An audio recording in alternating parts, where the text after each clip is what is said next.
ते आता पात्र होत नाही आहोत, तर त्या संदर्भातले जे ॲप्लिकेशन्स आहेत ते आम्हाला स्थानिक प्रशासनाच्या माध्यमातून, काही विभागाची जी आम्ही हेल्पलाईन केलेली आहे, काही डायरेक्ट विभागाकडे असेल, तर अशांमध्ये ज्या वास्तव्यास गेलेल्या आहेत.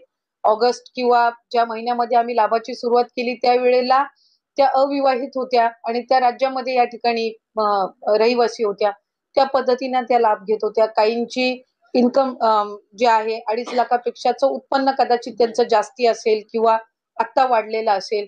काहींनी आत्ता कदाचित 4 चाकी वाहनं घेतलेली असतील, त्यावेळेला कदाचित दुचाकी वाहनच असतील.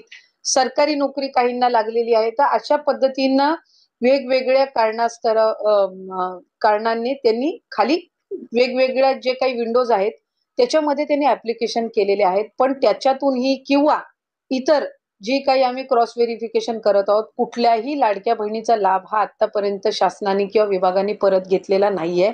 स्वइच्छेने व्हॉलंटरीली ज्या माझ्या लाडक्या बहिणी योजनेमध्ये पात्र नाहीयेत, त्या स्वतःहून त्या ठिकाणी म्हणतायत, की आमचा लाभ जो आहे, तो आपण त्या ठिकाणी परत घ्यावा किंवा आम्ही आता या योजनेसाठी आम्ही पात्र नाही आहोत. अशा पद्धतीचे जे ॲप्लिकेशन्स येतायत, त्या संदर्भातली जी भूमिका आहे ती आम्ही वेळोवेळी स्पष्ट केलेली आहे. ज्या माझ्या लाडक्या बहिणींना लाभ गेलेला आहे आत्तापर्यंत, म्हणजे किती 4 हफ्ते असतील, 5 हफ्ते असतील, काहींना 6 हफ्ते गेले असतील. कारण जुलै, ऑगस्टचा आम्ही एकत्रितपणाने दिलेला होता. त्याच्यानंतर सप्टेंबर, ऑक्टोबर महिन्याचा 9 ऑक्टोबरला दिलेला होता. डिसेंबर महिन्याचा आम्ही 25 ते 30 डिसेंबर दिलं होतं.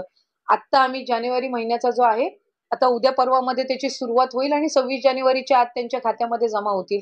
त्याच्यामुळे कुठेही आम्ही आत्तापर्यंत कुठलाही लाभ हा रिफंड किंवा परत कुठल्याही अकाउंटमधनं घेतलेला नाहीये. याची आपल्या माध्यमातून मला निश्चितपणाने राज्यातील सर्व माता भगिनींना, लाडक्या बहिणीच्या लाभार्थ्यांना मला त्या ठिकाणी सांगायचंय आणि या संदर्भामध्ये कुठलाही अशा पद्धतीचा निर्णय विभाग किंवा सरकारने घेतलेला नाहीये. त्यामुळे जे काही या संदर्भातला संभ्रम तयार करण्यात येतोय, त्यामध्ये अजिबातही माझ्या कुठल्याही लाडकी बहिणीच्या लाभार्थ्यांनी त्या संभ्रमाला बळी पडू नये.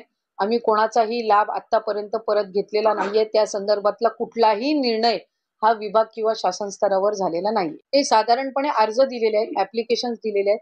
त्याच्या संदर्भातली त्यांनी कारणं जोडलेली आहेत आणि त्या संदर्भातलं जे काही स्क्रुटिनी आहे ते स्थानिक पातळीवर सुरू आहे.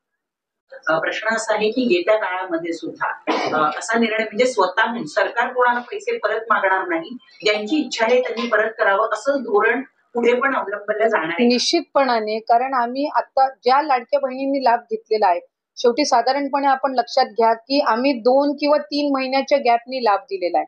आत्ता डिसेंबरचा 1 महिन्याचाच लाभ गेलाय किंवा जानेवारीचा आता जाणार आहे, तो जानेवारी महिन्याचाच लाभ जाणार आहे. पण याच्या आधी 9 ऑक्टोबरला जो आम्ही लाभ दिला होता, तो सप्टेंबर आणि ऑक्टोबरचा मिळून होता किंवा जो ऑगस्ट महिन्यामध्ये दिला, तो जुलै आणि ऑगस्टचा मिळून होता. त्यामुळे 2-2, 3-3 महिन्याचे लाभ गेलेले आहेत. काहींचे व्हेरिफिकेशन, स्क्रुटिनी होऊन जो 3 महिन्याचा कालावधी लागलाय, त्यांना कदाचित 3 महिन्याचा एकत्र लाभ सुद्धा ऑक्टोबर महिन्यामध्ये मिळालेला आहे. आणि मग त्यावेळेला त्यांच्या काही लक्षात आलेलं आहे, की बाबा आपलं काही ड्युप्लिकेशन